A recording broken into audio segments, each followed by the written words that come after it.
vías biliares, ¿ya? Esta primera diapositiva es para recordarles nada más que el hígado es la víscera maciza más grande del organismo, ¿no? Tiene un peso de más o menos 1500 gramos, tiene dos lóbulos, uno derecho y uno izquierdo, ¿no? Por debajo están las vías biliares, que son las vías excretorias del hígado. Entre ellas tenemos que tomar en cuenta la vesícula, el conducto cístico, que se van a unir al hepático y se van a eliminar a través del colédoco en la segunda porción del duodeno, ¿no? ¿Qué contiene? Bilis, ¿no? Entonces, como dice acá, normalmente de cada lóbulo salen dos conductos, uno derecho e izquierdo, y forman el conducto hepático, por un lado, ¿ya? Por otro lado, en la cara inferior tenemos la vesícula, ¿no? De donde sale el conducto cístico. Entonces, cuando se unen el conducto cístico con el conducto hepático, ¿no? Se forma el colédoco. En realidad, algunos llaman esto como hepatocolédoco. ¿Estamos de acuerdo? Su nombre, la vesícula biliar no es nada más que un reservorio de bilis. ¿Sí? Más o menos contiene 50 a 60 centímetros de bilis. Ahora, la importancia de esto, ¿no? De la reunión de los conductos cístico y hepático se forma el colédoco y esta desemboca en la segunda porción del duodeno junto al conducto pancreático. Entonces, esa es la importancia de recordar anatómicamente esto, porque ya les había dicho, muchos pacientes que empiezan con patología biliar terminan con patología pancreática, ¿no? Entonces, voy a tomar muy en cuenta esto, por favor, que tomen en cuenta ustedes, porque ya les he dicho, un paciente puede empezar con un patrón de patología biliar y terminar con un patrón doloroso de patología pancreática. Entonces, esa es la explicación de por qué. Ahora, les he traído un resumen de los signos y síntomas que se presentan en alteraciones del hígado y de las vías biliares, ¿ya? Me hubiera gustado hacer páncreas más, pero no me va a dar el tiempo. Entonces, vamos a hablar de los signos y síntomas biliar, cuando hay patología hepática o biliar, ¿no? De hecho, ustedes saben muy bien, una de las principales funciones del hígado es el metabolismo de la bilirrubina, y cuando hay alteraciones hepáticas, una de las primeras manifestaciones es la ictericia, ¿no? En algunos cuadros el paciente puede hacer febrícula o fiebre, dependiendo de lo que esté ocurriendo. El prurito, debido a la presencia de sales biliares en la piel, o sea, puede ser otra manifestación clínica, ¿ya? Por ejemplo, en embarazadas, cuando hacen alteraciones hepáticas, muchas veces incluso antes de tener ictericia, lo primero que presentan es prurito, escozor, ¿no? Pues uno puede pensar que es de origen alérgico o cutáneo, pero no tiene nada que ver, si no es por una alteración a nivel del hígado. Las mujeres que están que hacen, por ejemplo, un síndrome que se llama de HERP, ¿no? Hacen una complicación a nivel del hígado y a nivel de la piel, a veces lo primero que presentan es prurito nada más, ¿ya? Cuando hay una alteración del metabolismo de la bilirrubina, los pacientes pueden presentar heces blancas como acolia o orinas oscuras, que sería una coluria, ¿ya? El dolor va a depender del tipo de daño, ¿no? Esto es en general. No es lo mismo el dolor en una hepatitis que en una coledocolitiasis, que en una colecistitis, ¿sí? Pero se presenta dolor, ¿no? Ahora, el paciente que tiene problemas hepáticos, ¿no? Va a ser un síndrome ascítico edematoso, ¿ya? O sea, por eso ascitis, edema, ¿no? Probablemente la ascitis por hipertensión portal, ¿no? Y el edema porque, sí, precisamente, ¿no? Produce, o sea, la hipertensión portal en el paciente hepático me va a llevar a edema y ascitis, ¿sí? Y el paciente que tiene lesiones hepáticas también puede hacer un síndrome hemorrágico. Me falta mencionar tal vez aquí el síndrome neurológico que pueden presentar los pacientes. Bueno, entonces vámonos con los motivos de consulta, ¿no? Les he dicho, el motivo de consulta puede ser dolor, pero el dolor va a variar, les he dicho, en función a las patologías. Una patología frecuente es la hepatitis, ¿no? La hepatitis, ¿qué significa? Inflamación del hígado. O sea, es una inflamación de las células hepáticas que en su conjunto me van a dar un hígado grande que se llama hepatomegalia. Es decir, si el hígado está a nivel del reborde costal, en un paciente con hepatomegalia, el hígado va a estar por debajo del reborde costal. Nosotros clínicamente vamos a medir esa hepatomegalia en traveses de dedo. cuando hagamos maniobras palpatorias y definamos a qué altura está el hígado, y nos marcamos el nivel y ahí podemos contar si está a un través de dedo, a dos traveses de dedo, a tres traveses de dedo por debajo del reborde costal. Y en mi descripción en la historia clínica voy a poner eso, hígado palpable a dos traveses de dedo por debajo del reborde costal, ¿no? Ahora, ese paciente que está haciendo hepatomegalia en relación al dolor, va a ser un dolor, como dice aquí, como de tensión dolorosa o en tirante, porque lo que duele no es el parénquima hepático, lo que duele es la distensión de la cápsula del liso, ¿sí? Entonces, bien importante tomar en cuenta ese elemento en relación al dolor eh, del hígado en el caso de la hepatomegalia. ¿Sí?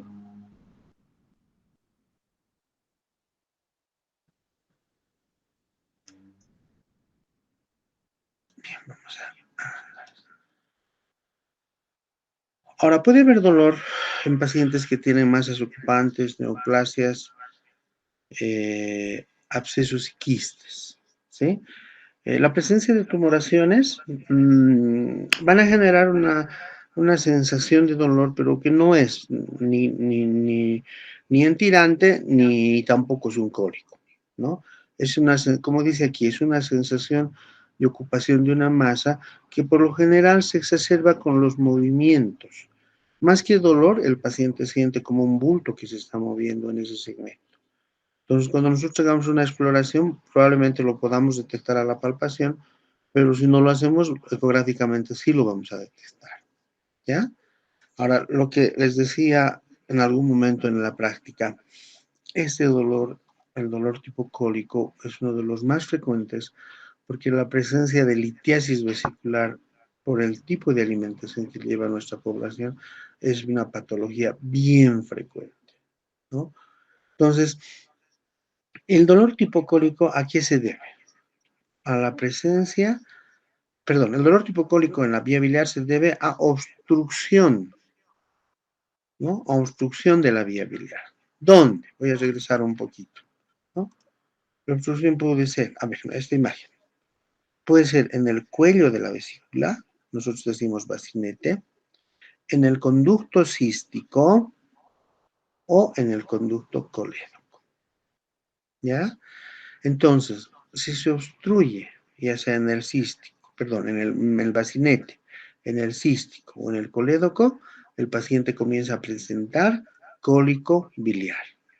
¿Por qué? Porque hay una obstrucción que impide el paso de bilis hacia el duodeno, ¿no? Ahora, lógicamente, no es lo mismo un cólico biliar en la colecistitis aguda que un cólico biliar en la coledocolitiasis, pero las características son similares.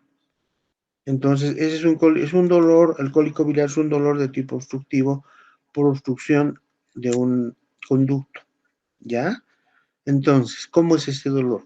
Por lo general, el paciente por lo general no nos dice pues cólico, el paciente lo compara como un retortijón.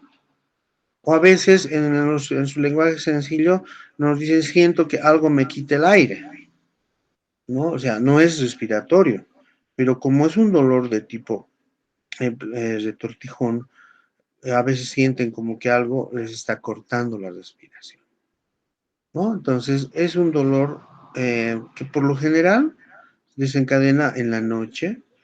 El inicio es brusco, ¿por qué? Porque se produce inmediatamente después de la obstrucción de la vía biliar. Existe antecedente de ingesta de comidas abundantes, ¿no? O sea, por eso es que nada raro, y eso les digo en su anamnesis, pregunten ustedes al paciente, ¿ha comido alguna cosa diferente antes de que le empiece el dolor? Y por ahí les hace referencia a alimentos colecistoquinéticos, ¿no? Y los colecistoquinéticos son aquellos que solo tienen alto contenido de grasas, ¿no? Puede ser la piel del pollo, la carne de cerdo, el cordero, puede ser la leche, el queso, o sea, son el huevo, son alimentos colecistoquinéticos dentro de las verduras, los maníes, el coliflor, etcétera. Entonces, por lo general, el paciente que tiene cálculos biliares e ingiere alimentos colecistoquinéticos, lo primero que presenta es un dolor de tipo cólico, ¿ya? Ahora, no es la única causa que desencadena el cólico biliar. ¿no? Si ustedes revisan la literatura en SULOS, por ejemplo, ¿qué dice? Si un paciente que tiene cálculos en la vesícula viaja por caminos accidentados, ese traqueteo puede generar que el cálculo obstruya la vía biliar, ¿no? Y también el estrés emocional puede ser una condición. O sea, no es raro que una paciente venga y les diga, doctor, me han hecho renegar y después me ha empezado a doler. Y a veces uno dice, ah, es una exageración de mi mamá porque seguramente para justificar que le he hecho renegar. No, el estrés emocional fuerte en algunos casos puede condicionar a un incremento del peristaltismo y generar obstrucción de la vía biliar.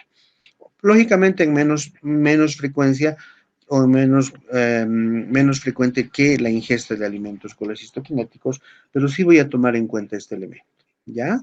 Eh, ¿Dónde se localiza? ¿Ve? Esto también hemos hablado un poco anteriormente. El dolor de tipo visceral del cólico biliar empieza en el epigastrio, en la línea media. Y cuando ya el dolor se vuelve parietal, se localiza en el hipocondrio derecho. Y cuando el dolor se refiere, aquí dice lumbar, al dorso, hombro derecho. ¿Ve? Aunque en algún momento yo les he explicado la irradiación más típica es escápula y hombro derecho. ¿Ya? Entonces, esa es la irradiación. Entonces, aquí entre el punto 5 y 6 se cumple lo que les he hablado de dolor visceral, dolor parietal y dolor irradiado. Entonces, un cólico biliar respeta esa fisiopatología y se inicia en el epigastrio, luego cuando es visceral, cuando es parietal se va al hipocondrio derecho, y es más intenso, ¿no? Y al último se irradia a la escápula y al hombro derecho, ¿no? Ahora, cuando hay cólico biliar, el paciente presenta vómitos, ¿no? Por lo general biliosos. Pero una de las características es que el vómito se presenta después del cólico biliar. Es decir, el vómito es posterior al cólico, ¿no? No es antes, ¿sí? Eso en relación al cólico. Vamos a volver a hablar de esto cuando hablemos de colecistitis aguda y coledocolitiasis, ¿ya? Bien, ahora vamos a hablar de lo que es el prurito, ¿no? El prurito, entonces el prurito viene a ser, bueno, es escozor, ¿no? Ahora, cuando el paciente, ojo, no estoy hablando ya de patología obstructiva biliar, estoy hablando en general de lesiones hepáticas, ¿no? Cuando el paciente tiene una lesión o una alteración a nivel del hígado, ¿no? Va a tener células hepáticas que están inflamadas y no funcionando adecuadamente. Ya sea por ese mecanismo o por el obstructivo, ¿no? También en las histerias obstructivas, existe retención de bilis y eso genera presencia de sales biliares a nivel cutáneo.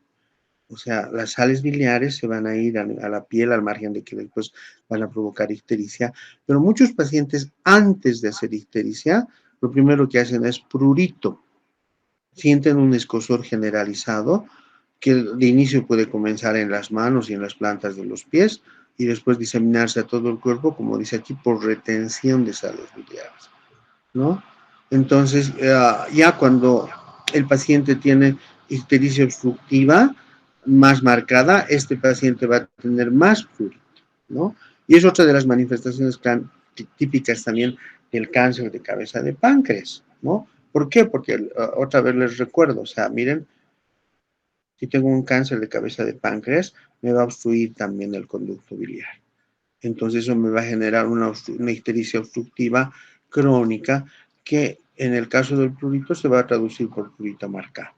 Entonces, las ictericias obstructivas, el cáncer de cabeza de páncreas y los daños hepatocelulares, como pasa en las mujeres embarazadas, me va a producir prurito. En ginecología, cuando hablen ustedes del síndrome de HELP, que es un síndrome que se presenta en el último trimestre del embarazo, donde se produce un daño hepático severo, ¿no? Las pacientes muchas veces antes de hacer ictericia, lo único que presentan es prurito, ¿no? Entonces uno puede pensar que es una alergia o es una lesión cutánea, pero no, lo que está pasando es que la embarazada está haciendo un síndrome de HELP y está ocasionando un daño hepático que se está traduciendo por prurito, ¿ya? Entonces, sí tengo que tomar en cuenta el tema de prurito en el tema de lesiones hepatobiliares. Les había dicho fiebre. Esto va a variar, ¿no? O sea, dice, cuando la febrícula es más o menos prolongada y acompaña dolores articulares en la etapa del prodromo de las hepatitis. Entonces, la hepatitis, saben ustedes bien, es una enfermedad viral y tiene un prodromo, tiene un periodo de incubación. En ese prodromo, en esa etapa previa, cuando está incubando el virus, el paciente puede ser una especie de febrícula, ¿no? Ahora, no es lo mismo una fiebre, la fiebre ya estamos hablando de temperaturas más elevadas y en esos casos puede estar relacionado con tumores malignos, con una cirrosis a nivel del hígado o de algunas patologías que provocan mucho más fiebre como es la colangitis, ¿ya? Estoy pasando rápido esto de colangitis porque vamos a hablar luego específicamente de lo que es colangitis, ¿no? En el cuadrito inicial que les he mostrado, el paciente con patología hepática, hepatobiliar, puede ser acolia, es decir, ese es de color blanquecino, como color masilla. ¿Por qué? Porque no se está liberando bilis hacia el duodeno y obviamente no está llegando bilis hacia el intestino grueso, que es lo que le va a dar la coloración característica que tiene las heces.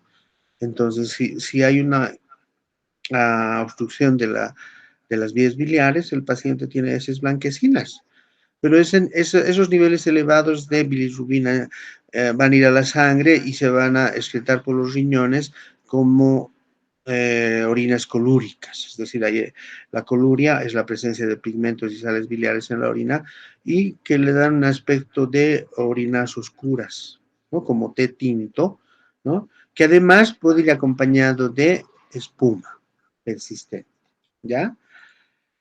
Bueno, la citis ustedes ya saben muy bien, ¿no? Que es acumulación de líquido en la cavidad peritoneal. Esto vamos a hablar con mucho detalle y de la ictericia también. Pero en general, para ir adelantando, ¿no ve? La ictericia es la coloración amarillenta de la piel por un aumento de bilirrubina en la sangre, ¿no? Los niveles normales de bilirrubina, la bilirrubina total es hasta 1 miligramo por decilitro. Es decir, entre las dos bilirrubinas que tenemos, la indirecta y la directa, no debe exceder los 2 miligramos por decilitro, ¿no? Pero cuando eleva ya y empieza a subirse con 2 miligramos por decilitro, ya tenemos, ya tenemos ictericia a nivel de las escleróticas, ¿no? Y cuando los niveles de bilirrubina total superan los 7 miligramos por decilitro, perdón, prácticamente la ictericia es generalizada y toma piel y mucosas a nivel de todo el cuerpo, ¿no? Entonces, bien importante tomar en cuenta este elemento, ¿ya? Bien. Entonces, vamos a empezar a hablar específicamente ahora sí de la ictericia, ¿no? Entonces, cuando hablamos de la ictericia, bueno, hemos dicho ya que es la coloración amarillenta de la piel. Tenemos dos tipos de bilirrubina, ¿no ve? Una que es la ictericia indirecta o no conjugada, que se produce eh, a nivel de la sangre por hemólisis, ¿no? Entonces dice, y esta llega al hígado donde se metaboliza y después de metabolizarse, después de conjugarse, ¿no ve? O sea, es una bilirrubina indirecta o no conjugada. Después de conjugarse se convierte en bilirrubina directa o conjugada y de esta forma se excreta a través de las vías biliares al duodeno. Pero cuando la cantidad de células sanguíneas dañadas son altas, ¿no? Que están fuera de la fisiología normal de un individuo, ¿no? Por ejemplo, cuando existe anemias hemolíticas por incompatibilidad de grupo, es decir, que una persona reciba una transfusión sanguínea de un grupo que no le corresponde, el paciente hace hemólisis sanguínea en una cantidad bien considerable, ¿no? Enfermedades infecciosas como el paludismo o en el caso de la sepsis también me van a provocar hemólisis sanguínea, entonces se produce más liberación de biliverdina, ¿no? Perdón, y eh, esta célula y un hígado normal no va a poder metabolizar eh, adecuadamente el exceso de pigmento biliar, ¿no? Entonces, lo que se va a producir un exceso en la producción de bilirrubinas no conjugadas o indirectas, ¿ya? Entonces, las hemólisis sanguíneas me van a dar lo que se llama una ictericia prehepática. O sea, en este cuadro no existe daño en el hígado, pero lo que está produciéndose es una hemólisis sanguínea que no permite que se metaboliza adecuadamente la bilirrubina y hay una excesiva producción de bilirrubina no conjugada, ¿sí? Eso es lo que pasa, como les decía, en las incompatibilidades de grupo, ¿no? A veces en los niños, por ejemplo, se les hace transfusiones sanguíneas precisamente porque a veces están haciendo un kernicterus, ¿no? El kernicterus es cuando el recién nacido tiene niveles altos de bilirrubina, que están por encima de los 15 miligramos por decilitro y eso puede provocar trastornos neurológicos irreversibles. Entonces, de inicio, en estos casos de kernícteros, lo primero que se hace es, a las mamás se les dice, han debido escuchar ustedes, exposición solar del producto, ¿no? Pero cuando no pasa eso, hay que hacer luminoterapia en un hospital, ¿no? Aquí estamos viendo esto, un niño que está con luminoterapia. Pero si a veces no responden, hay que hacer exsanguíneo transfusión, es decir, retirar sangre y poner otra sangre, así de claro. Y muchas veces puede ocurrir que el recién nacido, por alguna falla en la administración de sangre, recibe una sangre no compatible y eso puede generar lo que es una hemólisis sanguínea, ¿no? Una eritroblastosis fetal. Entonces, en esos casos, estos pacientitos, ¿qué hacen? Van a ser primero anemia, pues lógico, si pierdo sangre hago anemia, ¿no? Pero junto con la anemia voy a tener un incremento de bilirrubinas no conjugadas y voy a tener una ictericia que después les voy a volver a explicar, pero se llama flavínica, o sea, es una ictericia de tipo pálido, ¿ya? Entonces, esas serían las ictericias prehepáticas, por daño antes del hígado. No, la ictericia hepática tiene que ver con alteración, daño hepatocelular, ¿no? O sea, las hepatitis virales, tóxicas e infecciosas, ¿no? Y dentro de estas, los pacientes de inicios en hepatitis, pero como complicación final van a ser cirrosis biliar. Entonces, estos pacientes, al margen de que clínicamente van a tener coluria y acolia, ¿no? O sea, coluria y acolia, también van a generar una ictericia a expensas de la bilirrubina indirecta, ¿no? Porque como hay un daño hepatocelular marcado, el paciente no tiene la capacidad de metabolizar adecuadamente la bilirrubina y se incrementa notablemente la bilirrubina indirecta o bilirrubina no conjugada. Entonces, en una hepatitis o en una cirrosis biliar, vamos a tener una ictericia a expensas de un incremento de bilirrubina indirecta o no conjugada por daño hepatocelular. En estos casos, va acompañada, les he dicho, de una coluria y de una hipocolia o de una acolia, es decir, heces blancas como masilla y orinas oscuras como tétino. ¿Ya? Eso es lo que perdón. Ahora, hay una entidad que se llama triada de Caroli, donde además existe, donde el paciente tiene una fase prehistérica con artralgia, ¿no? Y después va a presentar urticaria y fiebre, ¿no? La urticaria es una erupción cutánea parecida a una erupción de tipo alérgico y alzas térmicas.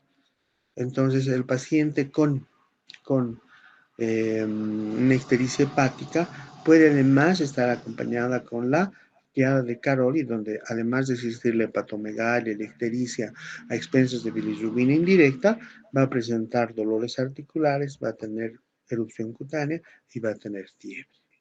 ¿Sí? Eso es en relación a la ictericia de tipo hepático.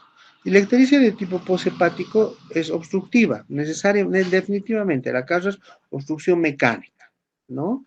Por la presencia, sobre todo, de litos. Ahora, puede ser incluso barro biliar o incluso tumores, pero hay obstrucción. Entonces, lo que les decía hace un momento, si yo tengo algo que me obstruye eh, la evacuación de bilis hacia el duodeno, esto va a pasar a la sangre y se va a traducir por ictericia.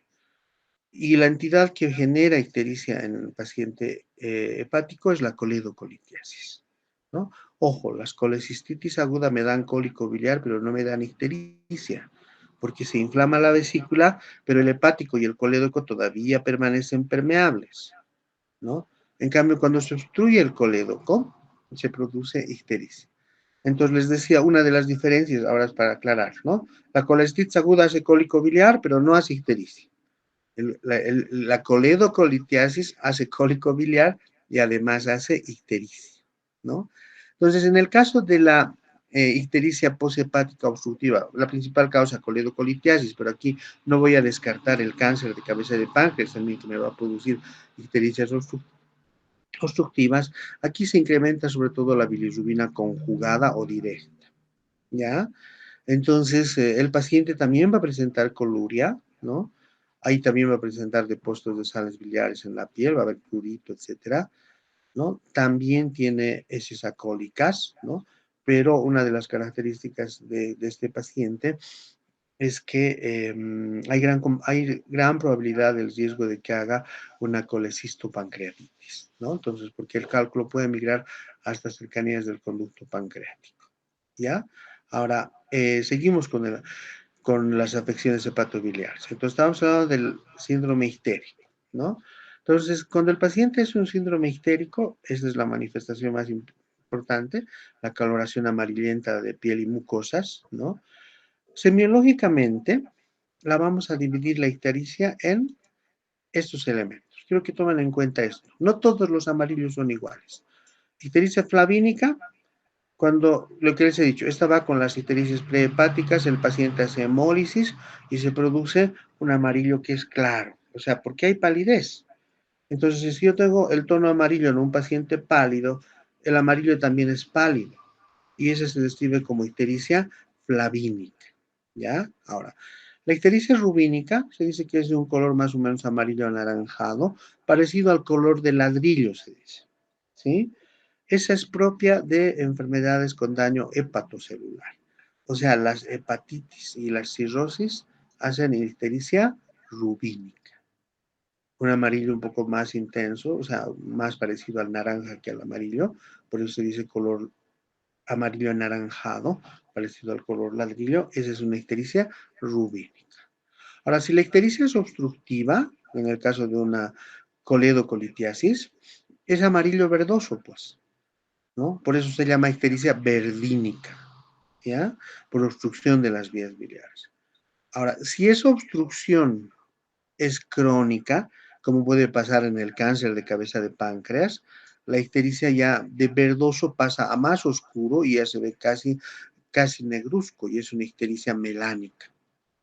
Entonces, en la descripción semiológica que ustedes me hagan de su ictericia, fíjense pues si es amarillo pálido, si es amarillo anaranjado, si es amarillo verdoso o si es muy oscuro, para decirme si es flavínica, rubínica, verdínica o melánica. ¿Ya? Ahora, el hepatitis, la ictericia, por lo general se presenta después de 1 a 3 semanas de la etapa de prodromos, ¿no? En la hepatitis el paciente tiene malestar general, tiene falta de apetito, náuseas y después empieza la ictericia, ¿no? Y junto con la ictericia, la hipocolia o acolia y la coluria. En el cáncer de cabeza de páncreas, la presencia y en la coledocolitiasis, la presencia de ictericia es lenta, ¿ya? Es lento, pues es insidiosa, pero sí se va a presentar. Entonces, por lo general, en la coledocolitiasis, la presencia de ictericia siempre está precedida, como dice acá, de una crisis biliar aguda. Entonces, la primera manifestación va a ser el cólico biliar, ¿no? Y después, gradualmente, en el transcurso de los demás días, de forma lenta, se va a ir presentando una ictericia. Bien, el paciente que tiene patología biliar puede también hacer un síndrome acítico edematoso, les he dicho. ¿Cuál es la causa? Esto, hipertensión portal, ¿no? O sea, más si el paciente hace una cirrosis hepática. ¿Qué ocurre si el paciente hace una cirrosis hepática? Hay un enlentecimiento de la circulación, un incremento de la presión en el sistema porta y esa hipertensión portal me va a generar ascitis y me va a generar edemas. ¿Sí? Entonces, el paciente, ¿qué es la ascitis? ¿Verdad? Es la presencia de líquido dentro de la cavidad abdominal, ¿no? Y la acumulación me va a dar esto, ¿no? un abdomen en vientre de batracio, bien distendido, ¿no? ¿Por qué se llama en vientre de batracio? Porque prácticamente rebasa los flancos y la parte inferior del pubis, ¿no? Ahora, esto también, este tamaño va a depender de la cantidad de líquido que se esté acumulando. Pero el paciente que hace hipertensión portal secundaria a una cirrosis hepática, al margen de hacer ascitis, va a hacer circulación colateral. Porque si ustedes ven esta presentación, están viendo aquí hay venas distendidas que son circulación colateral. En algún momento hemos hablado, aquí se presenta la famosa cabeza de medusa o tal vez a una circulación colateral paralela al eje del cuerpo, ¿no? Pero la primera una de las manifestaciones más importantes es la ascitis, ¿no? La ascitis y el edema que puede hacer el paciente secundaria a esta hipertensión portal, ¿no? Entonces, acá está, ¿ves? Se puede presentar en cualquier hepatopatía y en particular en las cirrosis. El abdomen es distendido, en vientre de batracio, vamos a encontrar un ombligo vertido, ¿no? Las venas van a generar circulación colateral. Esta no es una cabeza de medusa, por si acaso, esta sí. Aquí tiene una imagen, miren, que a partir del ombligo se van a los costados, una cabeza de medusa con un ombligo vertido. ¿Ya? Cuando yo voy a explorar este abdomen, me voy a encontrar una matidez en flancos, una matidez cambiante pero difusa, ¿no? Y voy a hacer esta prueba que se llama la prueba de la onda acítica, ¿ya? ¿En qué consiste?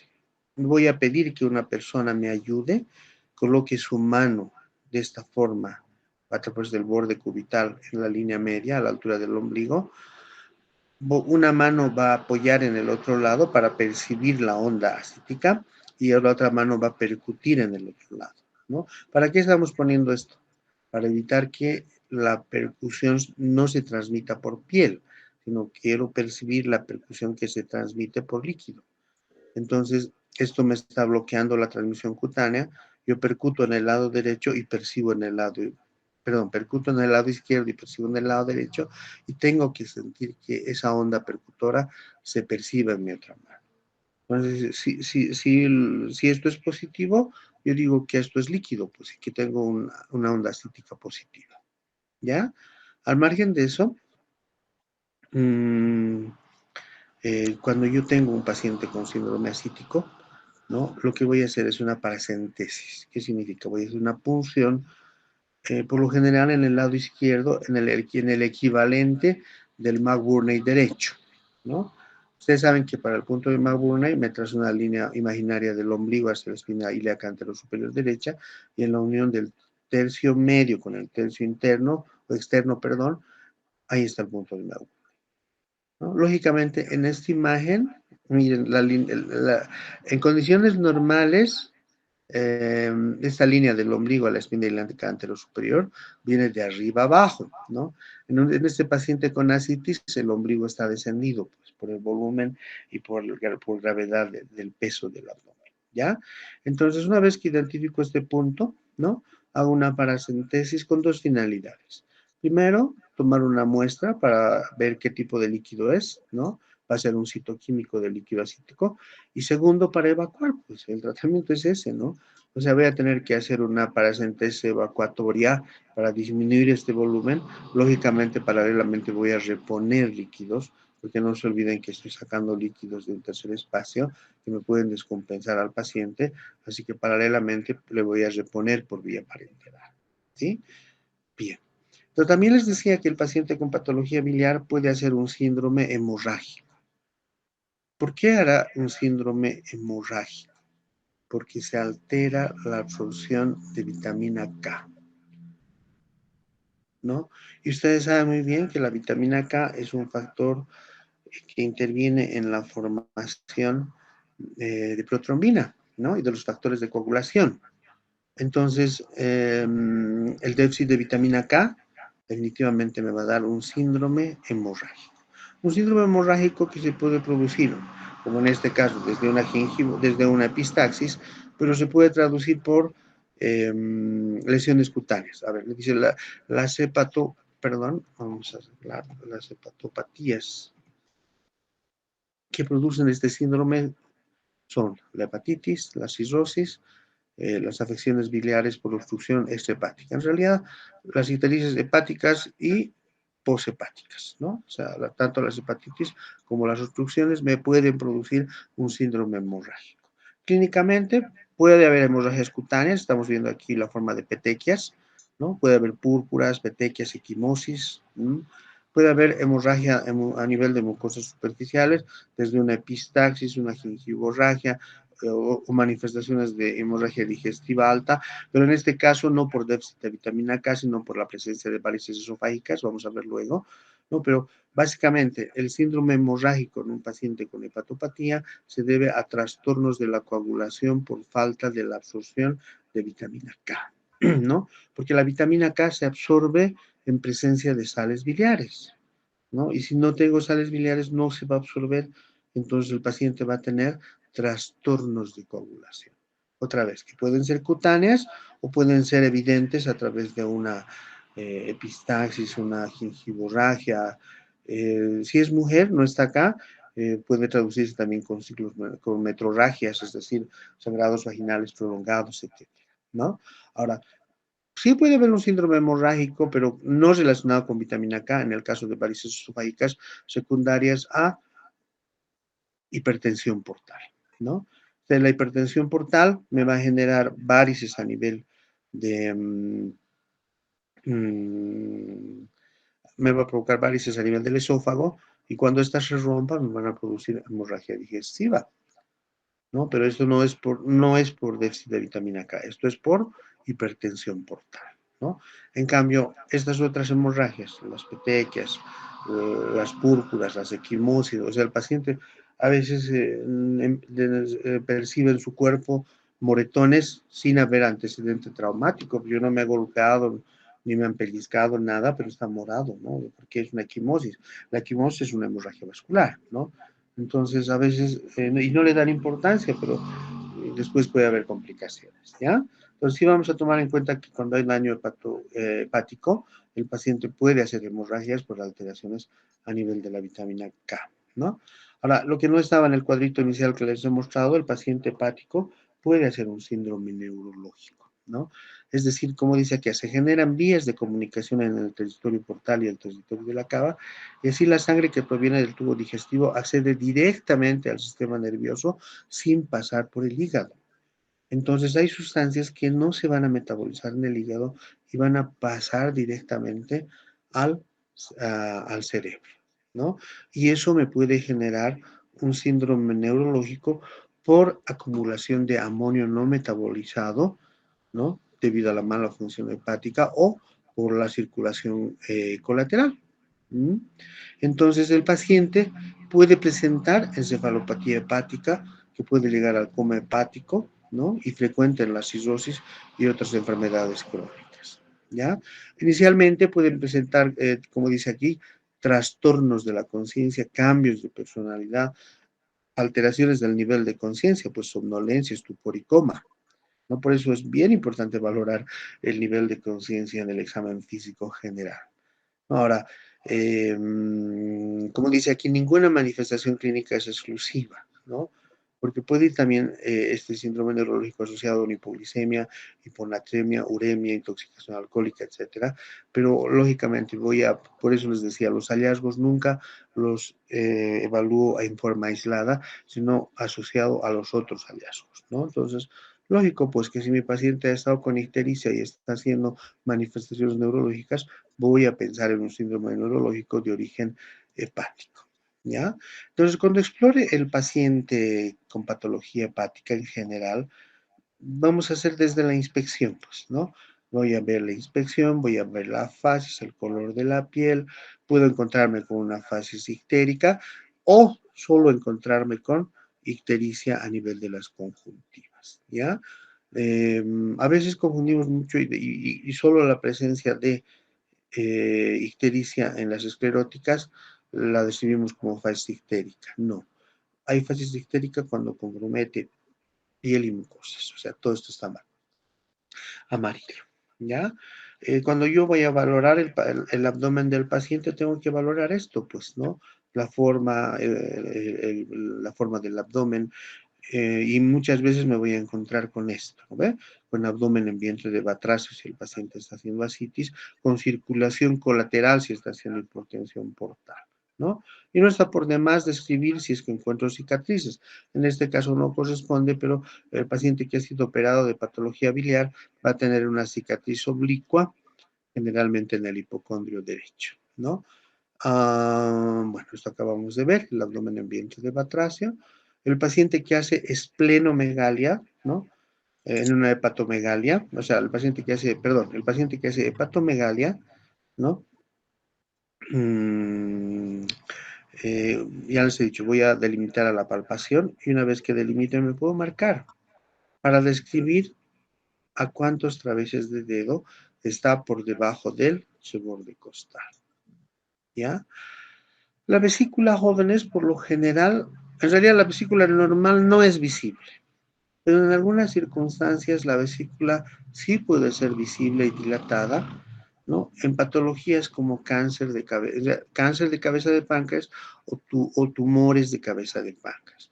Un abultamiento en la región del hipocondrio derecho relacionada con aumento de volumen de la vesícula se llama signo de Courvoisier-Terrier y se presenta por lo general en el cáncer de cabeza de páncreas. Cuando hablamos de hepatomegalia, lógicamente, ¿no? Hay que pensar en hepatitis o en procesos inflamatorios obstructivos biliares, en una insuficiencia ventricular derecha. Esto es importante, ¿no? Les había dicho que la hepatomegalia, por lo general, se debe a daño hepatocelular, ¿no? Que puede ser de origen viral. Las hepatitis son virales, ¿no? Hay diferentes tipos de hepatitis, hepatitis A, B, etcétera. Sin embargo, la hipertensión venosa sistémica que me va a llevar a una hipertensión portal me puede generar también una insuficiencia ventricular derecha. Por eso el paciente con insuficiencia cardíaca congestiva derecha hace hepatomegalia y esplenomegalia, ¿no? Entonces, la presencia de hepatomegalia, si no está relacionada con hepatitis, puede estar relacionada con insuficiencia cardíaca derecha. En ese caso, seguramente que cuando yo explore corazón, me voy a encontrar manifestaciones clínicas cardíacas, ¿no? No es muy frecuente, pero también no voy a, en algunas circunstancias, pensar en lo que es el cáncer primitivo. De todas formas, cuando hay hepatomegalia, ¿no? El crecimiento es difuso de todo el hígado. Sin embargo, también voy a tomar en cuenta los crecimientos circunscritos que se pueden presentar en el hígado, que pueden ser abscesos, quistes, hepatomas, ¿no? O definitivamente ya hacer secuelas y hacer una cirrosis posthepática, ¿sí? Cuando yo valoro la hepatomegalia, voy a valorar la consistencia, ¿no? Si es dura como piedra o leñosa, solo dura pétrea, significa que es una dureza muy marcada parecida a la piedra. En la cirrosis también puede ser dura, ¿no? Puede ser tenso en la estasis cardíaca, ya los he dicho, en la insuficiencia cardíaca derecha, y puede ser blanda en el hígado graso, ¿no? La sensibilidad va a variar también, pues. Les decía, el dolor, en el caso de la hepatomegalia, ¿por qué es sordo? Porque no tiene características específicas, por eso se dice en tirante, o como una tracción dolorosa, o tensión dolorosa, ¿no? Entonces, voy a valorar también la sensibilidad, ¿no? Voy a valorar la superficie, pues. El hígado sano es liso. En el caso del cáncer sí voy a encontrar situaciones, una estructura que no es muy regular, ¿no? La hepatitis también es lisa, ¿sí? La cirrosis alcohólica va a ser micronodular y la cirrosis hepática irregular puede ser también macronodular. Entonces, esos elementos los voy a percibir a la palpación. Vamos a empezar a revisar, antes de entrar a lo que es semiología aplicada, de algunas maniobras palpatorias que ustedes sí o sí me tienen que aplicar. ¿Ya? O sea, en general hemos hablado de palpación superficial y palpación profunda, ¿no? Hemos hablado de una palpación bimanual, una palpación unimanual, hemos hablado de bimanual con una mano activa y otra pasiva, etcétera. Ahora ya vamos a hablar de métodos específicos de palpación, ¿no? Y una de las maniobras que vamos a hacer en todos los pacientes hepáticos es el método de Matthew o de la palpación ascendente o del enganche. Cuando ustedes busquen la bibliografía van a ver que dice que el médico palpa de este modo el vientre del paciente como si explorase el suyo propio. Se hagan de cuenta que esta mano es de ustedes y que ustedes mismos están agarrando su hígado. Más o menos esto es así. En este caso no, pues la paciente o el paciente está en decúbito dorsal, el médico a la derecha del paciente. Voy a colocar mis manos esta es una palpación bimanual con dos manos activas. Estoy haciendo una sola línea palpatoria. Estoy sobreponiendo mis dedos índices uno sobre el otro para que quede una sola línea, ¿no? Y una vez que mi paciente está en decúbito dorsal, ¿qué recomendaciones? Flexionar ligeramente, elevar ligeramente la cabeza y flexionar ligeramente las rodillas para relajar el abdomen. Empiezo a palpar, no a la altura del hipocondrio derecho, un poco por debajo del hipocondrio derecho. Y voy ascendiendo gradualmente en cada inspiración. Es decir, en el momento que inspire, yo trato de enganchar el borde del hígado. Otra vez inspira, trato de enganchar. Hasta que va a llegar un momento en que sí me voy a encontrar con el borde del hígado. Por lo general, cuando no hay hepatomegalia, esto va a ocurrir prácticamente en el reborde costal, ¿no? Pero cuando hay una hepatomegalia bien evidente, lógicamente, pues el enganche se va a producir mucho más abajo. Y entonces es a ese nivel que voy a marcar mi límite, porque tengo que ir viendo la evolución del paciente, ¿no? Con el transcurso de los días y el manejo médico que yo haga. Entonces, esta es una de las técnicas que más utilidad nos va a dar para hacer la exploración del hígado, la maniobra, el método de Matthew, o algunos libros dicen la maniobra de Matthew para palpar hígado, ¿ya? Ahora, no es la única maniobra. Voy a utilizar esta otra maniobra que se llama el método de Chaufart o del peloteo o de la palpación bimanual. ¿No? Lo que les he puesto en rojito. Es el método más aconsejable para buscar cualquier tipo de hepatomegalia blanda. ¿Listo? Dice, la mano izquierda en el ángulo costolumbar, esta mano, ¿no? Esta vendría a ser una técnica de palpación bimanual con una mano activa y una mano pasiva.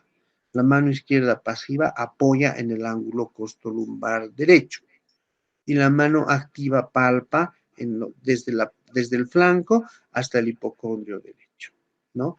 Entonces, ¿por qué se llama del peloteo o de la palpación bimanual? Esta mano que está en la cara posterior, ¿no? En el ángulo costolumbar, cuando yo haga palpación con la otra mano, va a imprimir movimientos con el dedo medio como si estuviera empujando la espalda arriba. Por eso se llama peloteo, ¿no? Y esta otra mano va a imprimir una presión en el hipocondrio derecho precisamente para detectar el borde hepático, ¿ya? Entonces, esta es una técnica bimanual con dos manos, una pasiva y otra activa. Esta palpa y esta hace maniobras de peloteo de la parte de atrás hacia adelante. Eso se llama el método de Chaufar. Siempre vamos a empezar, nunca vamos a empezar en el hipocondrio derecho, ya lo he hecho, siempre por debajo, casi a la altura del flanco.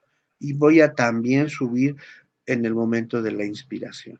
O sea, a ver, ustedes metan aire en este momento, ¿no? Y al meter el aire, baja pues el diafragma, baja el hígado y además el abdomen se hace mucho más fácil de acceder, ¿ya? Por eso es en inspiración.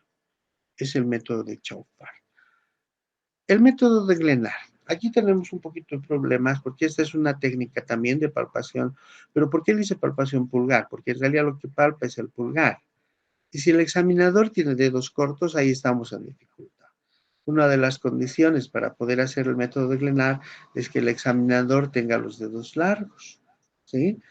Entonces, ¿en qué consiste? Parecido, me pongo parecido al método de Chafar, con la diferencia de que mi mano que está en la cara posterior va a enganchar el borde lateral del abdomen de esta forma, como haciendo un anillo.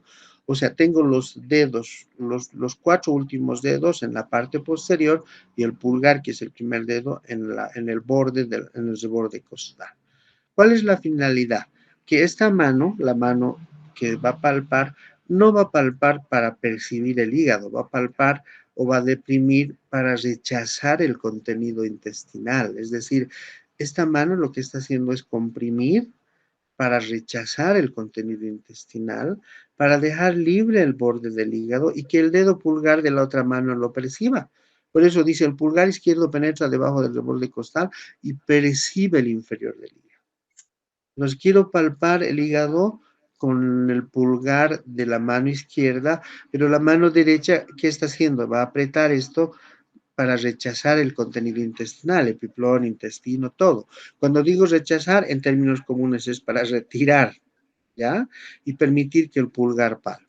Pero para hacer esta maniobra hemos dicho, los dedos del examinador no deben ser cortos, si no, no voy a poder hacer. Otro método de palpación, y sobre todo para palpar hígado cirrótico, es el hígado de Bruch, el método de Bruch, ¿no? Paciente en decúbito dorsal, examinador a la derecha. Esta es una técnica de palpación bimanual con dos manos activas, perdón, con una mano activa y una pasiva. ¿Por qué? Porque en la mano de abajo es la que palpa, esa es la activa.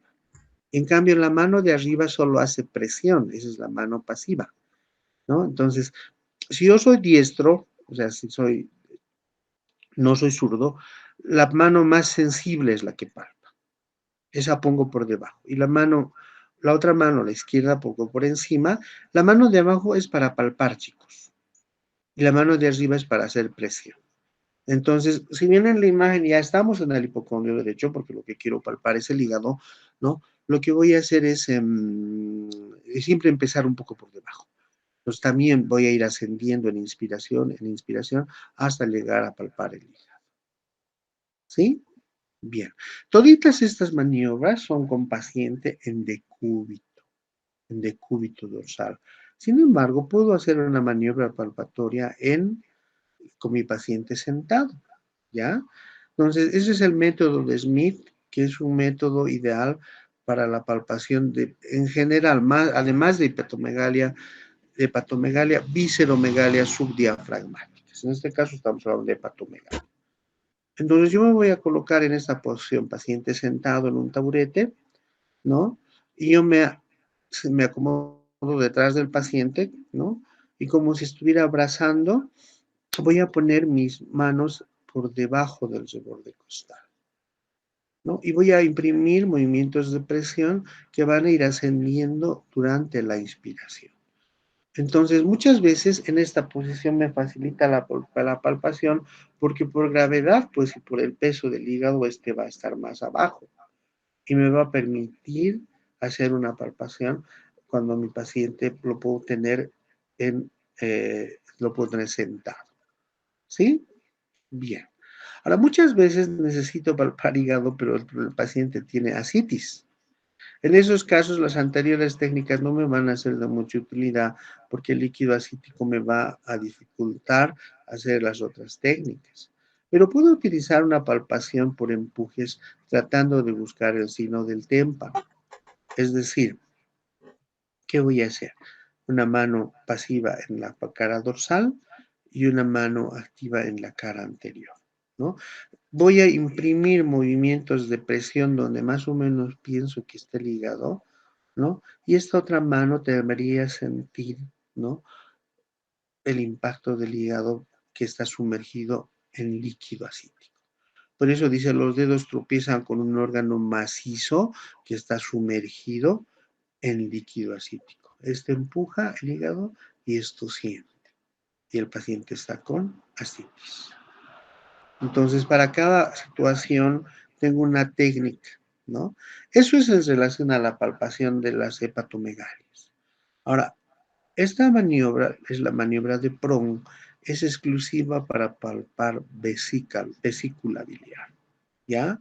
En la imagen estamos viendo, en realidad se dice que la maniobra de Prohn tendría que tener 3 tiempos.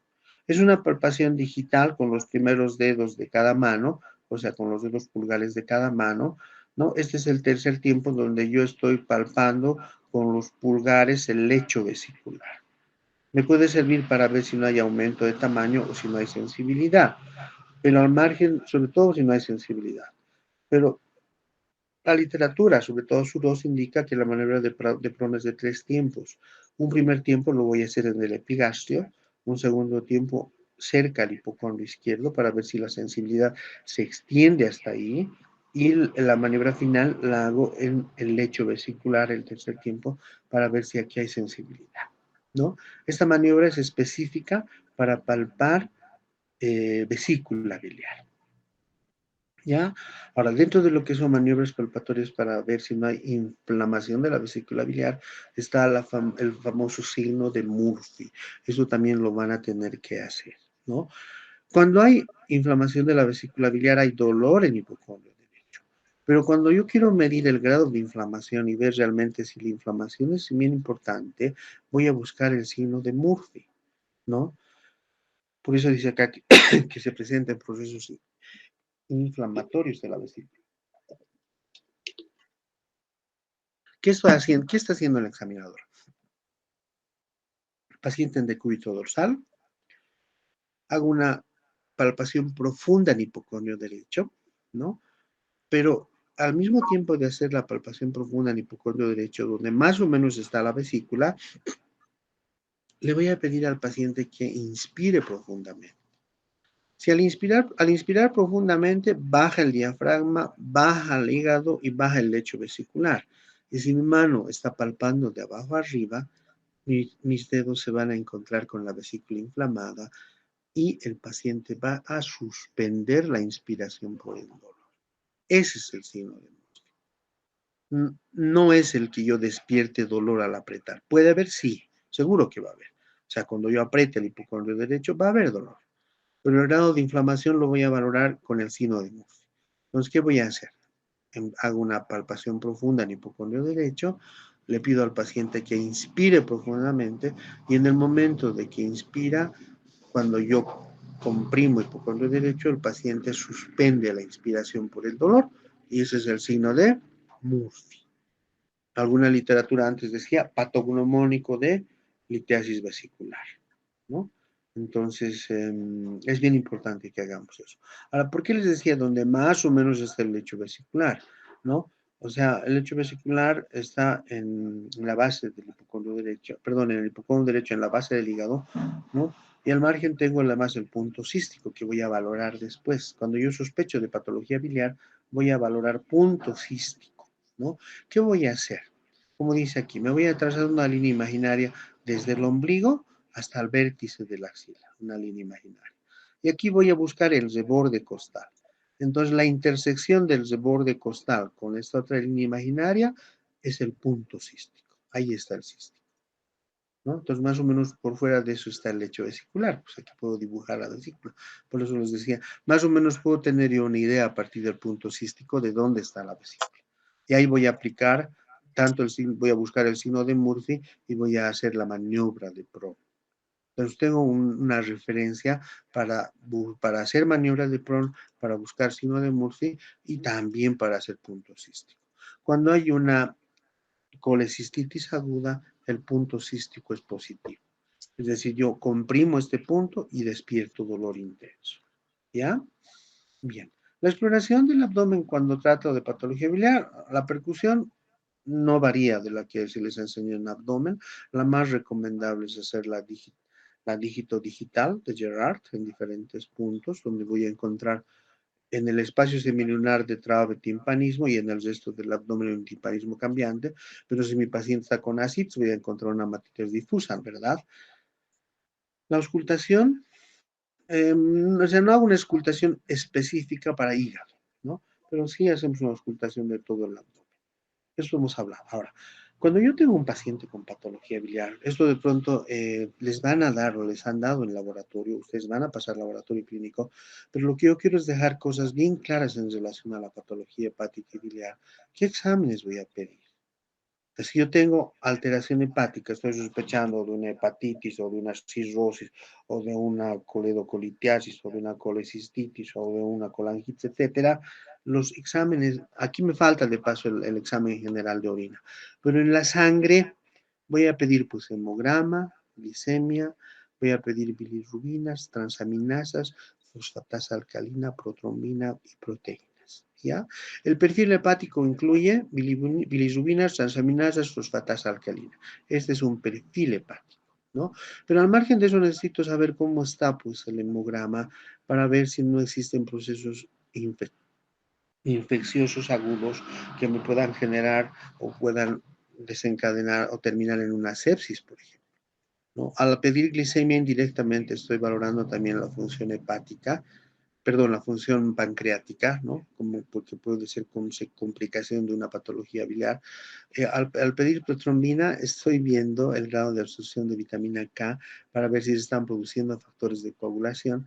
Y al margen de eso, el paciente con patología biliar puede hacer hipoproteinemia, ¿no? Y secundaria su edemas. Entonces, en un hemograma, cuando el paciente tiene una patología infecciosa asociada, como es el caso de una colangitis, ¿no?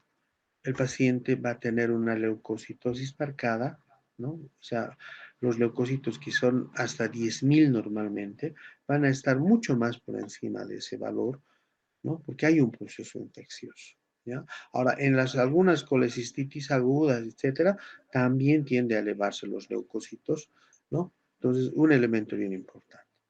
La glicemia, en condiciones normales, hasta 110 el valor promedio, pero cuando hay complicación pancreática, el paciente va a ser hiperglicemia. Ahora, estos otros elementos los he explicado. Las bilirrubinas tengo que diferenciar entre indirecta y directa, o sea, no conjugada y conjugada. La no conjugada, un valor promedio 0,3. La conjugada 0,7. La suma de ambas bilirrubinas 1. Eso es normal. Pero cuando tengo una ictericia prehepática o hepática, una hemólisis sanguínea o una hepatitis o una cirrosis, se va a incrementar la bilirrubina, pero a expensas de la indirecta. O sea, una elevación de la bilirrubina indirecta me está hablando de un daño hepatocelular, una hepatitis o una cirrosis. Pero por ahí está bien el hígado, pero lo que está faltando, alterándose es la excreción renal, ¿no? En esos casos voy a tener un aumento de la bilirrubina a expensas de la bilirrubina directa o conjugada. O sea, la coledocolitiasis, el síndrome de Mirici, el cáncer de cabeza de páncreas, la colangitis, me van a dar hiperbilirrubinemias a expensas de la directa, ¿ya? Pido transaminasas porque quiero ver la función hepática. Y las transaminasas pueden elevarse algo en los procesos obstructivos, pero las transaminasas se elevan sobre todo cuando hay daño hepatocelular. O sea, en las hepatitis, las transaminasas van a estar bastante elevadas. El otro elemento que pido es fosfatasa alcalina, ¿no? La fosfatasa alcalina es un indicador de masa ocupativa en la vía biliar. ¿Eso qué significa? Que si tengo cuerpos extraños como cálculos en la vesícula biliar, la fosfatasa alcalina se va a elevar, ¿no? Entonces, en ese caso seguro que tengo hiperbilirrubinemia a expensas de la directa y tengo fosfatasa alcalina en una litiasis vesicular, ¿ya?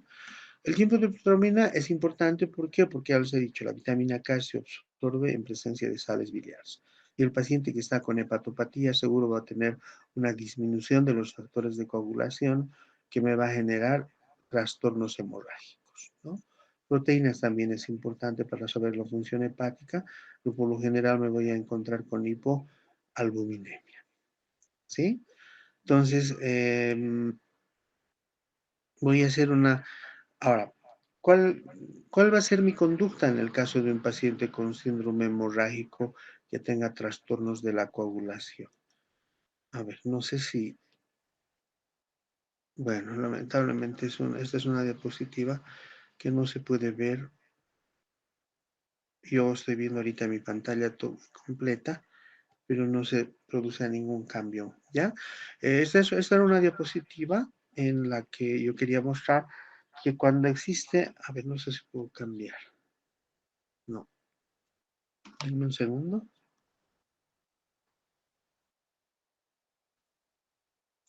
No, me voy a salir de la presentación. Entonces, cuando yo tengo un paciente que tiene alteraciones en la función del hígado, que me va a generar alteraciones en la coagulación, ¿no?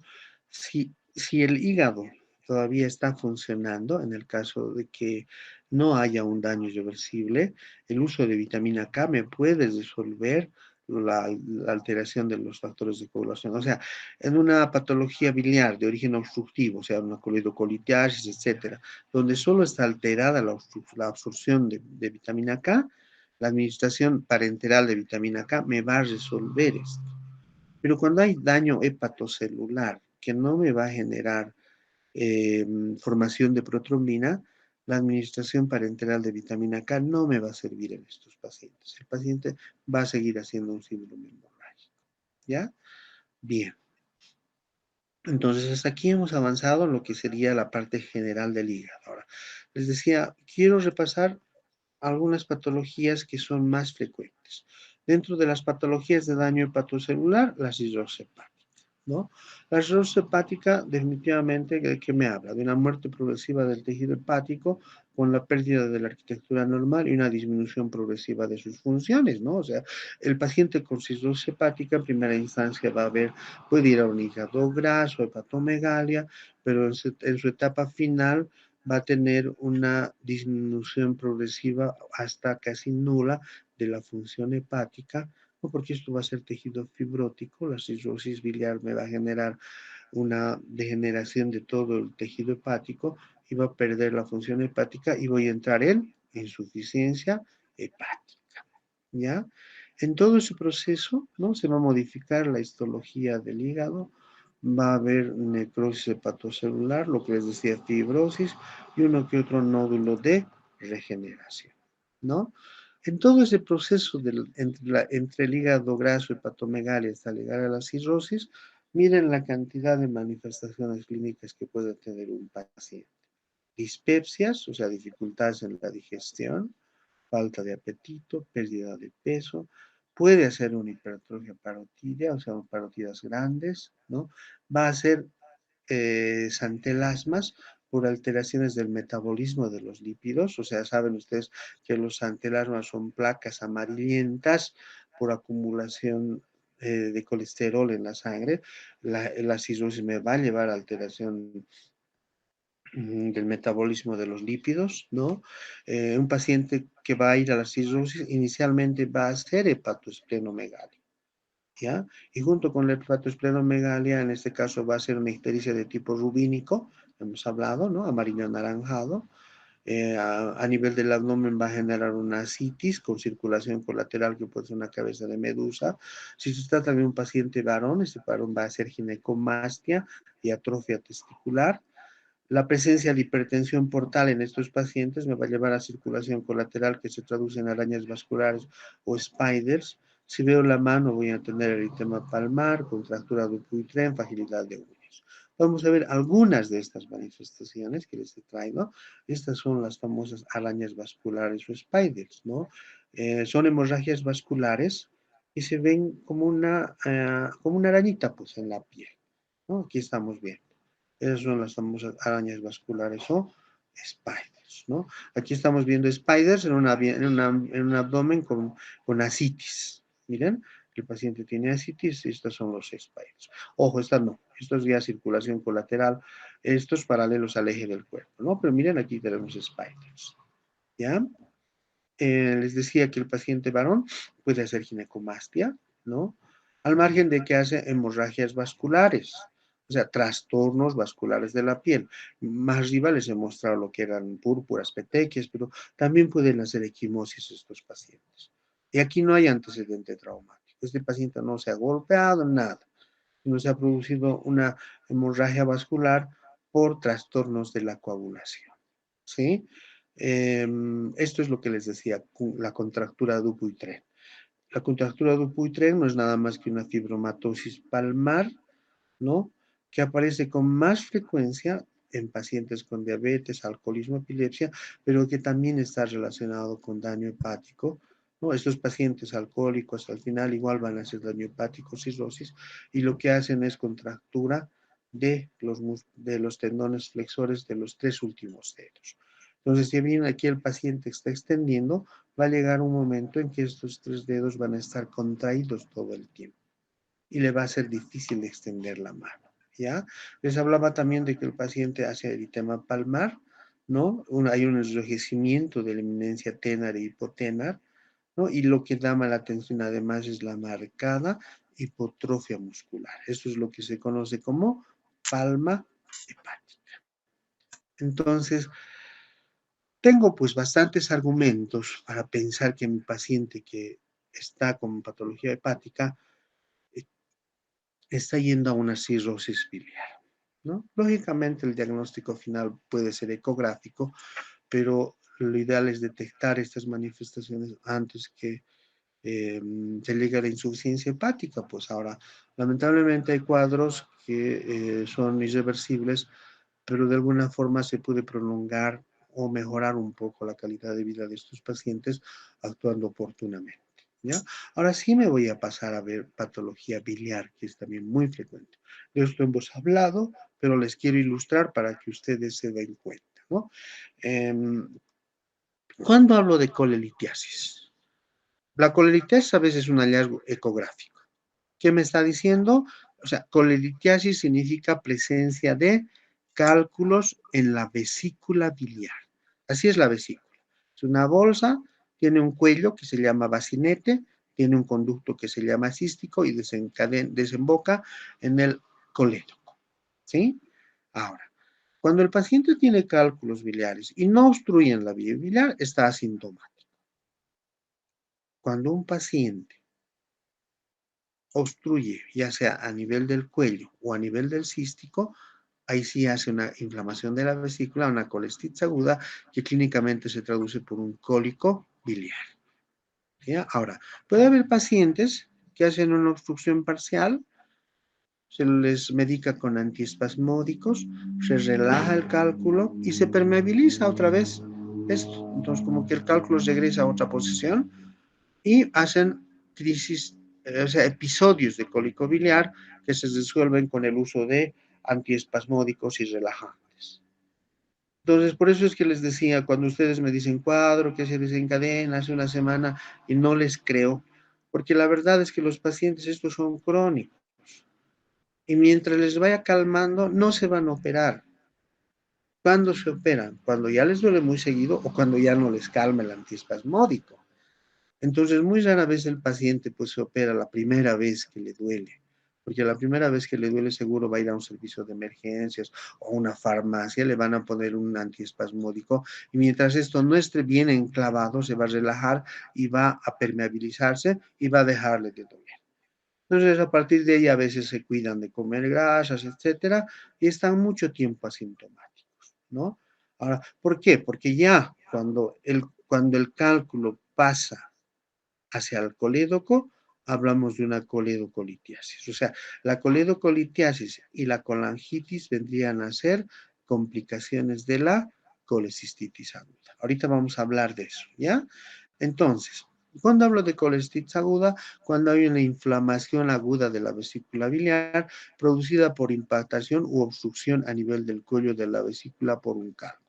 Entonces, aquí estamos viendo, miren, un cálculo justo en el cuello de la vesícula. Entonces, el paciente, ¿qué va a tener? Cólico biliar y después vómitos. Pero ojo, regreso aquí. Si obstruyo aquí, ¿se obstruye el hepático y el colédoco? No. Por lo tanto, la bilis sigue circulando y en una colecistitis aguda, ojo jóvenes, no hay ictericia, porque la bilis sigue circulando a través del hepatocolédoco. ¿Estamos de acuerdo? Ya. Entonces, clínicamente, ¿qué voy a encontrar? ¿No? Al margen del dolor tipo cólico, localizado en epigastro, hipocondrio derecho, con irradiación a la región escapular y hombro del mismo lado, esto que hemos hablado, ¿no? Muchas veces eso le provoca dificultad para respirar, que eso nos dice el paciente. Un 80% tienen vómitos de contenido gástrico y bilioso, pero después del cólico biliar. Cuando yo haga mi palpación superficial, no es raro que yo me encuentre con hiperestesia cutánea en el cuadrante superior derecho. Cuando yo busque el punto cístico, ¿no? A ver, voy a regresar. Cuando yo busque el punto este punto cístico, va a ser positivo, ¿no? Cuando haga, cuando busque el signo de Murphy, este signo va a ser positivo, ¿no? Entonces, ya tengo elementos para decir, esta es una colecistitis aguda. En estos casos puedo tener una fiebre que no va a ser tan considerable, entre 38 o 39 grados centígrados, pero no como en el caso de una colangitis. Esta es la otra imagen del signo de Murphy. Dice dolor a la compresión cefálica en el hipocondrio derecho, que es exacerbado con la inspiración profunda y obliga al paciente a suspender súbitamente la inspiración. Ese es el signo de Murphy. Siempre confundimos, le ha apretado, le ha dolido. No, ese no es el signo de Murphy. Es la suspensión de la inspiración por la exacerbación del dolor. Ese es el Murphy, ¿ya? Entonces, aquí tengo otra imagen, ¿no? Entonces, les he mostrado varias imágenes para que ustedes me busquen y siempre voy a buscar signo de Murphy cuando hay dolor en hipocondrio derecho. Ahora, les he dicho, ¿no? Voy a regresar un poquito aquí para que ustedes me entiendan. Cuando se obstruye el cístico o la vesícula, no hay ictericia. ¿Por qué? Porque el hepatocolédoco está permeable. Por aquí sigue pasando la bilis y el paciente no hace ictericia. Pero si este cálculo, voy a ir a esta figura adelante y luego regreso. Si este cálculo desde afuera obstruye el hepatocolédoco, el paciente que está haciendo colecistitis aguda va a hacer ictericia por una compresión extrínseca del colédoco. Eso se llama síndrome de Mirici. Por eso dice aquí, en la colecistitis aguda no hay ictericia, salvo en el síndrome de Mirici. Es que, ¿qué ha pasado? Que el cálculo que estaba obstruyendo el cuello de la vesícula por vecindad desde afuera va a obstruir el hepático. ¿Están viendo acá? ¿No? Porque el cálculo no está en el hepático ni en el colédoco, sigue en la vesícula, pero por vecindad comprime el hepatocolédoco y en esos casos sí se produce el síndrome de Mirici, ¿no? ¿Y por qué se llama síndrome de Mirici? Porque es un cálculo intracístico que por compresión extrínseca obstruye el hepatocolédoco. En una primera instancia, esto hay que diferenciar. Hay un síndrome de Mirici tipo 1, que sería este, pero la compresión prolongada de esto puede generar una fístula colecistocoledociana. Y esa fístula colecistocoledociana es el síndrome de Mirici tipo 3. Actualmente se clasifica hasta tipo 4 y eso les van a actualizar en cirugía, ¿no? Porque este es un hallazgo ecográfico y dependiendo de esta complicación voy a establecer si es un Mirici 1, Mirici 2, Mirici 3 o Mirici 4, ¿ya? Pero ya saben que es el síndrome de Mirici. Hasta ahí vendría a ser la obstrucción a nivel de la vesícula o del cisto. Pero si la obstrucción se produce un poquito más abajo, ya no hablo pues de colecistitis, hablo de coledocolitiasis. Y aquí ustedes están apreciando cálculos, este cálculo, por ejemplo, que está obstruyendo el colédoco. Por eso se llama coledocolitiasis. ¿Esto qué quiere decir? Lito es cálculo. ¿Dónde? En el coledo. Entonces, por eso se llama coledocolitiasis. Entonces, esta obstrucción, igualito que en la colecistitis, también me va a dar cólico biliar, o sea, el paciente va a tener un dolor, un cólico biliar igualito que en la colecistitis, no igualito, parecido al de la colecistitis, ¿no? ¿Por qué? Porque se diferencia, pues. En la coledocolitiasis, por lo general, el dolor es más intenso que en la colecistitis aguda, más prolongado y por lo general remite no remite por completo al uso de antiespasmódicos. En cambio, en la colecistitis, si el antiespasmódico lo relaja y vuelve hacia el lecho vesicular, pasa por completo. En cambio, en la coledocolitiasis, hasta que no se permeabilice, no va a pasar. A lo mucho lo va a aliviar. Entonces, no es lo mismo. La localización puede ser la misma, ¿no? De inicio visceral en epigastrio, parietal en hipocondrio derecho y referido a escápula. La localización sí. La intensidad es mayor, no remite por completo con antiespasmódico. Pero además, el paciente cuando tiene coledocolitis, ¿qué tiene? Esto, ictericia, porque ya no está permeable el conducto biliar. Entonces esto genera acumulación de bilis que va a pasar a la sangre y eso se va a traducir con ictericia. Y estos pacientes también van a hacer vómitos y van a hacer fiebre. Entonces esa viene a ser una coledocolitiasis. Ahora, lógicamente, pues que este paciente va a tener mayores complicaciones si no se resuelve esta obstrucción, porque ustedes saben muy bien que los niveles altos de bilirrubina me van a generar complicaciones. Hemos hablado al relato de la hiperbilirrubinemia. Para empezar, este paciente no está liberando bilis al intestino, por lo tanto, se va a alterar la absorción la liberación de sales biliares que van a permitir absorción de vitamina K. Entonces, este paciente, si no resuelvo a tiempo, puede tener trastornos de coagulación, alteraciones del tiempo de protrombina y obviamente alteraciones de la coagulación. Este paciente, si no resuelvo la ictericia, puede ir a un síndrome eh, ascítico edematoso, puede ir a un síndrome neurológico, ¿no? Entonces tengo que manejar con mucho cuidado a estos pacientes, pero de hecho la clínica va a ser parecida a la colestitis aguda, cólico biliar, náuseas, vómitos, fiebre, pero además aquí se incluye la ictericia. Ya. Ahora, ¿qué puede seguir pasando con ese paciente? ¿No? Bueno, al margen de eso, las complicaciones de la coledocolitis, ¿cuáles van a ser? Con langitis, ahorita vamos a hablar, puede complicarse con pancreatitis o puede provocar fístulas. Regreso a esta imagen. A ver, no sé si tengo otra imagen. Esta me va a ilustrar mejor, ¿no? Entonces, miren, si el cálculo al migrar hacia el duodeno, este otro chiquitito que ven aquí es el conducto pancreático, obstruye el conducto pancreático, o sea, de una coledocolitiasis va a pasar a una pancreatitis. Entonces, ya cambia por completo el patrón doloroso. El dolor que solo era en hipocondrio derecho, ya se vuelve en mi cinturón hiperalgésico izquierdo, porque se está produciendo una pancreatitis. Y obviamente las complicaciones de las pancreatitis. Vamos a hablar después de pancreatitis, ¿no? Pero al margen de eso, ¿qué puede ser? Aquí les quiero mostrar, ¿no? Complicaciones con langitis. Es decir, que esta obstrucción, ¿no? Puede ir asociada a una infección de la bilis. Es decir, que se cultiven bacterias que van a infectar la bilis. Y en ese caso ya no, esta vesícula infectada ya no es solo una colecistitis, sino es una colangitis. Y ahora precisamente vamos a entrar a hablar de lo que sería la colangitis. La colangitis aguda es la infección severa de la bilis dentro de los conductos biliares intra y extrahepáticos, ¿no? Es producida por la existencia de bacterias en la bilis en una situación de obstrucción biliar como consecuencia de la obstrucción del flujo biliar, ¿no? Y se produce un aumento en la presión intraductal que favorece al paso de gérmenes de la circulación portal y linfática, produciendo episodios de bacteremia con septicemia o someria.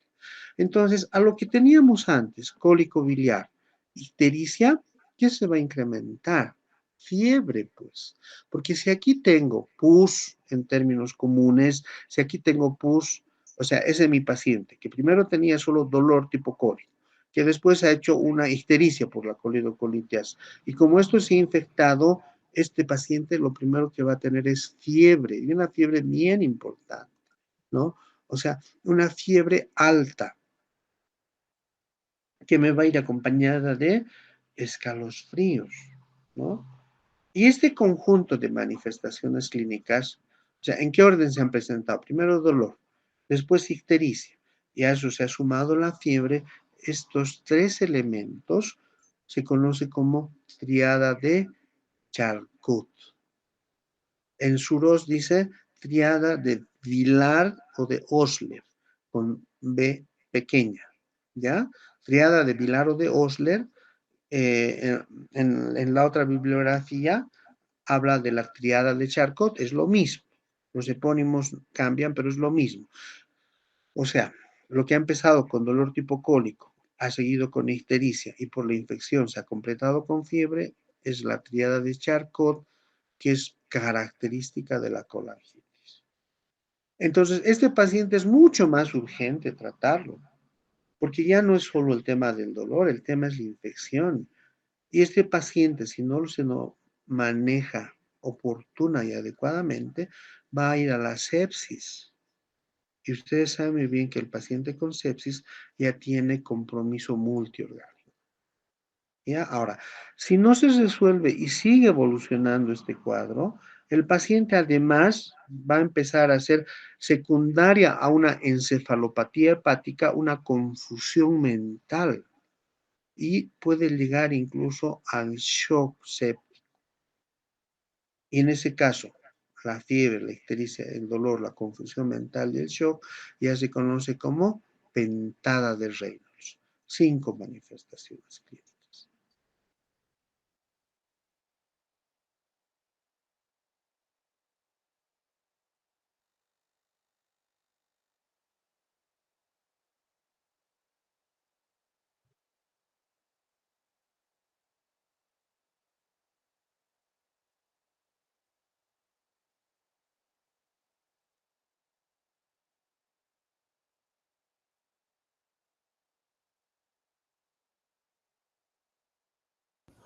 Para las consultas que deseen.